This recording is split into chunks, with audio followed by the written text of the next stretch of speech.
ओम नमः शिवाय।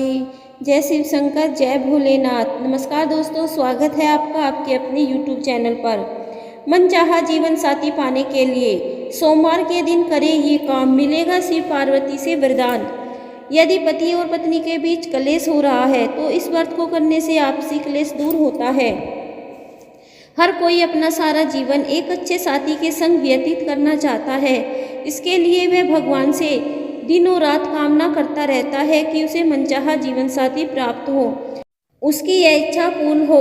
उसके लिए वह भगवान को खुश करने के लिए विभिन्न उपाय भी करने लगता है। कोई मंदिरों में भगवान को प्रसन्न करने के लिए भोग चढ़ावा देता है और कोई सुबह शाम मंदिर के दरबार में जाकर मत्था टेकता है। कोई मनोकामना पूरी होने के लिए भगवान की भक्ति में दिन रात लीन रहता है। अगर आप भी चाहते हैं कि आपको मनचाहे जीवन साथी की प्राप्ति हो तो आपको भगवान शिव और पार्वती का स्मरण करना चाहिए, तभी यह संभव है। जब आप भगवान शिव व माता पार्वती की पूजा प्रत्येक सोमवार को करते हैं। सोमवार का दिन भगवान शिव का माना जाता है। इस दिन लोग भगवान शिव को प्रसन्न करने के लिए मंदिर में जाकर भगवान का दर्शन करते हैं। भगवान शिव वरदान और न्याय के देवता माने जाते हैं। कहा जाता है कि अगर सोमवार को भगवान शिव व माता पार्वती की शुद्ध मन से आराधना की जाए तो उसकी इच्छा पूर्ति अवश्य होती है। दोस्तों, सोमवार को व्रत करने से होते हैं ये लाभ। सोमवारी व्रत से पारिवारिक तथा मानसिक शांति तो मिलती ही है, साथ ही साथ सभी प्रकार की मनोकामनाएं भी पूरी होती है। व्रत से आर्थिक लाभ, सामाजिक प्रतिष्ठा, पारिवारिक शांति, वैवाहिक सुख, संतान प्राप्ति, स्वास्थ्य लाभ तथा उन्नति की प्राप्ति होती है। मान्यता के मुताबिक सोमवार व्रत करने से मनचाहा जीवन साथी मिलता है। यदि पति और पत्नी के बीच कलेश हो रहा है तो इस व्रत को करने से आपसी क्लेश दूर हो जाता है। यदि बार बार प्रयास के बावजूद कार्यों में व्यवधान उत्पन्न हो रहा है तो सोमवार का व्रत तथा पारद शिवलिंग पर जल अर्पण करने से शीघ्र ही कार्य संपन्न हो जाता है। सोमवार का व्रत तथा शिवलिंग को विधि पूर्वक स्नान कराकर उस स्थान से जल का 3 बार आचमन करने से शारीरिक, वाचिक तथा मानसिक तीनों प्रकार के पाप नष्ट हो जाते हैं। सोमवारी व्रत करने से संतान को प्रतियोगिता में सफलता की प्राप्ति होती है। इस व्रत को करने से मनुष्य के अंदर रहने वाले अहंकार रूपी पाप शीघ्र नष्ट हो जाते हैं तथा उनका मन सात्विक कार्यों में लगने लगता है। सोमवार व्रत की विधि। नारद पुराण के अनुसार सोमवार व्रत में व्यक्ति को प्रातः स्नान करके शिवजी को जल और बेलपत्र चढ़ाना चाहिए तथा शिव गौरी की पूजा करनी चाहिए। शिव पूजन के बाद सोमवार व्रत कथा सुननी चाहिए। इसके बाद केवल एक समय ही भोजन करना चाहिए। साधारण रूप से सोमवार का व्रत दिन के तीसरे पहर तक होता है, मतलब शाम तक रखा जाता है। सोमवार व्रत 3 प्रकार का होता है: प्रति सोमवार व्रत, सौम्य प्रदोष व्रत और 16 सोमवार का व्रत। इन सभी व्रतों के लिए एक ही विधि होती है। दोस्तों, अब हम आपके सामने सोमवार व्रत की कथा प्रस्तुत करने जा रहे हैं, तो कथा को पूरा ध्यान से सुनिएगा। एक बार भगवान शिवजी पार्वती के साथ भ्रमण करते हुए मृत्युलोक की अमरावती नगर में पहुँचे। उस नगर के राजा ने भगवान शिव का एक विशाल मंदिर बनवा रखा था। शिव और पार्वती उस मंदिर में रहने लगे। एक दिन पार्वती ने भगवान शिव से कहा, हे प्राणनाथ, आज मेरी चौसर खेलने की इच्छा हो रही है। पार्वती की इच्छा जानकर शिव पार्वती के साथ चौसर खेलने बैठ गए। खेल प्रारंभ होते ही उस मंदिर का पुजारी वहां आ गया। माता पार्वती जी ने पुजारी जी से पूछा कि हे पुजारी जी, यह बताइए कि इस बाजी में किसकी जीत होगी? तो ब्राह्मण ने कहा कि महादेव जी की। परंतु चौसर में शिवजी की पराजय हुई और माता पार्वती जी जीत गई। तब ब्राह्मण को उन्होंने झूठ बोलने के अपराध में कोढ़ी होने का श्राप दिया। शिव और पार्वती उस मंदिर के से कैलाश पर्वत लौट गए। पार्वती जी के श्राप के कारण पुजारी कोढ़ी हो गया। नगर के स्त्री पुरुष उस पुजारी की परछाई से भी दूर दूर रहने लगे। कुछ लोगों ने राजा से पुजारी के कोढ़ी होने जाने की शिकायत की, तो राजा ने किसी पाप के कारण पुजारी की कोढ़ी हो जाने का विचार कर उसे मंदिर से निकलवा दिया। उसकी जगह उसे दूसरे ब्राह्मण को पुजारी बना दिया। कोढ़ी पुजारी मंदिर के बाहर बैठकर भिक्षा मांगने लगा। कई दिनों के बाद स्वर्गलोक की कुछ अप्सराएं उस मंदिर में पधारी और उसे देखकर कारण पूछा। पुजारी ने निसंकोच पुजारी से उन्हें भगवान शिव और माता पार्वती जी के चौसर खेलने और पार्वती जी के साप देने की सारी कहानी सुनाई। तब अप्सराओं ने पुजारी से 16 सोमवार का विधिवत व्रत रखने को कहा। पुजारी द्वारा पूजन विधि पूछने पर अप्सराओं ने कहा कि सोमवार के दिन सूर्योदय से पहले उठकर स्नान आदि से निवृत्त होकर स्वच्छ वस्त्र पहनकर आधा सेर गेहूं का आटा लेकर उसके 3 अंग बनाना, फिर घी का दीपक जलाकर गुड़ नैवेद्य बेलपत्र चंदन अक्षत फूल जनेऊ का जोड़ा लेकर प्रदोष काल में भगवान शिव की पूजा अर्चना करना।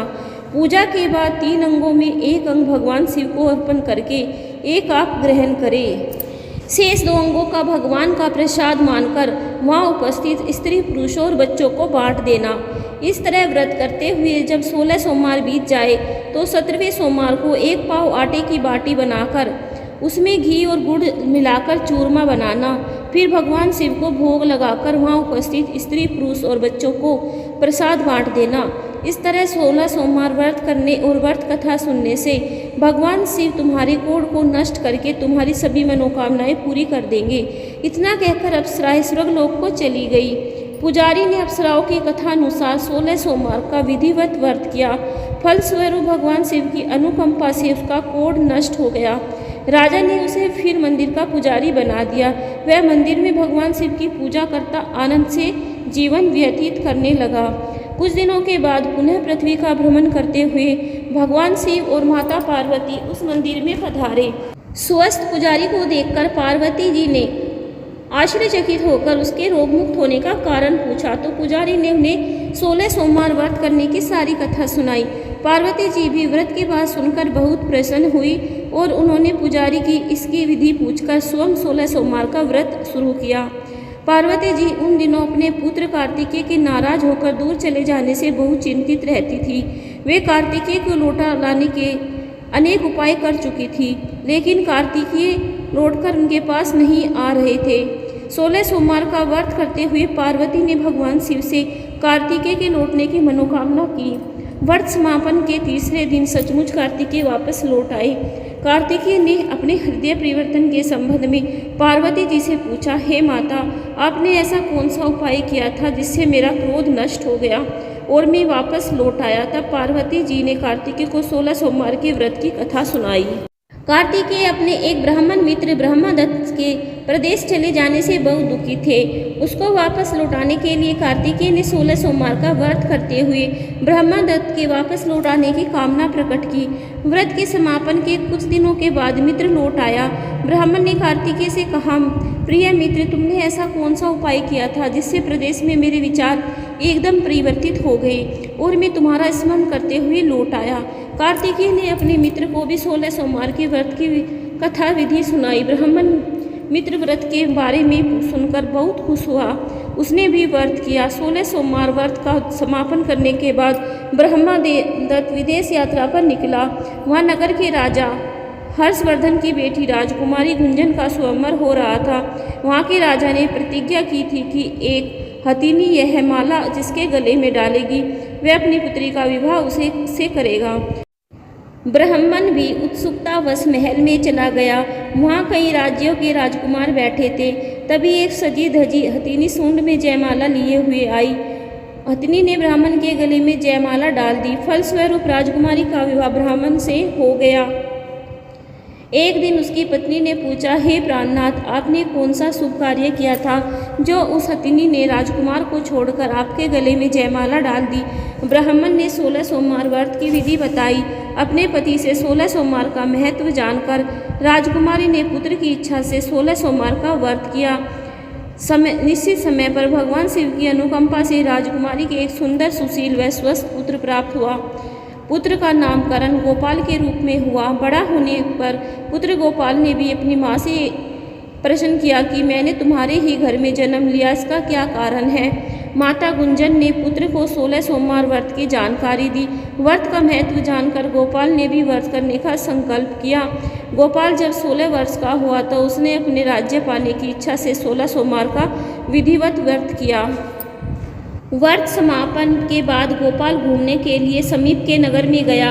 वहाँ के वृद्ध राजा ने गोपाल को पसंद किया और धूमधाम से अपनी पुत्री राजकुमारी मंगला का विवाह गोपाल के साथ कर दिया। 16 सोमवार के व्रत करने से गोपाल महल में पहुंचकर आनंद से रहने लगा।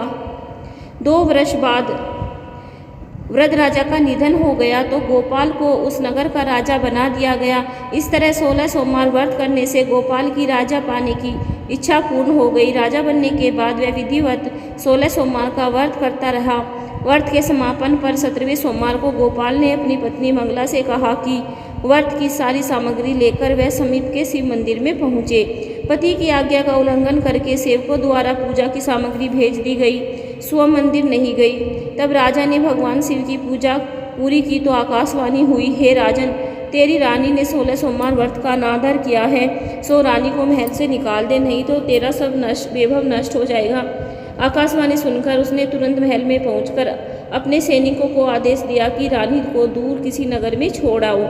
सैनिकों ने राजा की आज्ञा का पालन करते हुए तत्काल उसे घर से निकाल दिया। रानी भूखी प्यासी उस नगर में भटकने लगी। रानी को उस नगर में एक बुढ़िया मिली। वह बुढ़िया सूत काट कर बाजार में बेचने जा रही थी, लेकिन उस बुढ़िया को सूत उठ नहीं रहा था।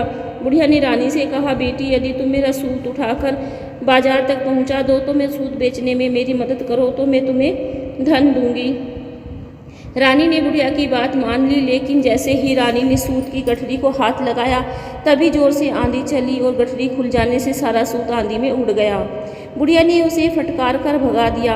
रानी चलते चलते नगर में एक तेली के घर पहुंची। उस तेली ने तरस खाकर रानी को घर में रहने के लिए कह दिया, लेकिन तभी भगवान शिव के प्रकोप से तेली के तेल के भरे मटके एक एक करके फूटने लगे। तेली ने भी भगा दिया। भूखी प्यास से व्याकुल रानी वहाँ से आगे की ओर चल पड़ी। रानी ने एक नदी पर जल पीकर अपनी प्यास शांत करनी चाही तो नदी का जल उसके स्पर्श से सूख गया। अपने भाग्य को कोसती हुई रानी आगे चल दी। चलते चलते रानी एक जंगल में पहुंची।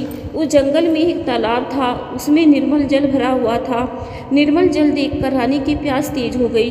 जल पीने के लिए रानी ने तालाब की सीढ़ियाँ उतरकर जैसे ही जल को स्पर्श किया तभी उस जल में असंख्य कीड़े उत्पन्न हो गए। रानी ने दुखी होकर उस गंदे जल को पीकर अपनी प्यास शांत की। रानी ने एक पेड़ की छाया में बैठकर कुछ देर आराम करना चाहा तो उस पेड़ के पत्ते पल भर में सूखकर बिखर गए। रानी दूसरे पेड़ के नीचे जाकर बैठी। जिस पेड़ के नीचे बैठती वही सूख जाता।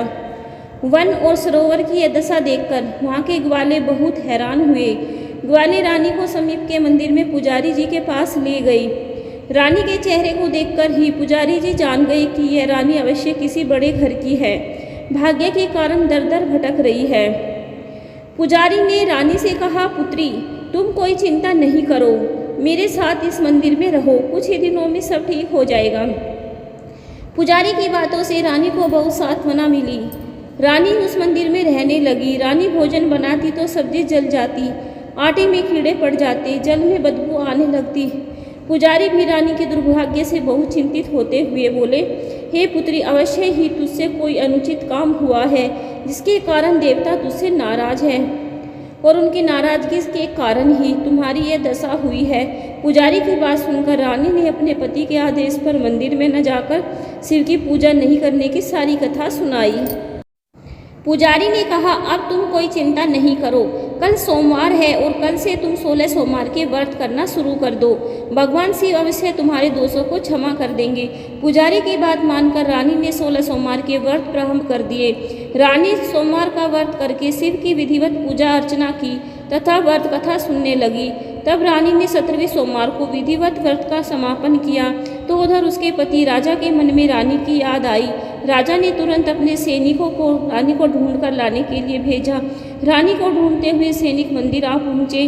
वो रानी से लौटकर चलने के लिए कहा। पुजारी ने सैनिकों को मना कर दिया और सैनिक निराश होकर लौट गए। उन्होंने लौटकर राजा को सारी बात बताई। राजा स्वयं उस मंदिर में पुजारी के पास पहुँचे और रानी को महल से निकाल देने के कारण पुजारी जी से क्षमा मांगी। पुजारी ने राजा से कहा, यह सब भगवान शिव के प्रकोप के कारण हुआ है। इतना कहकर रानी को विदा किया।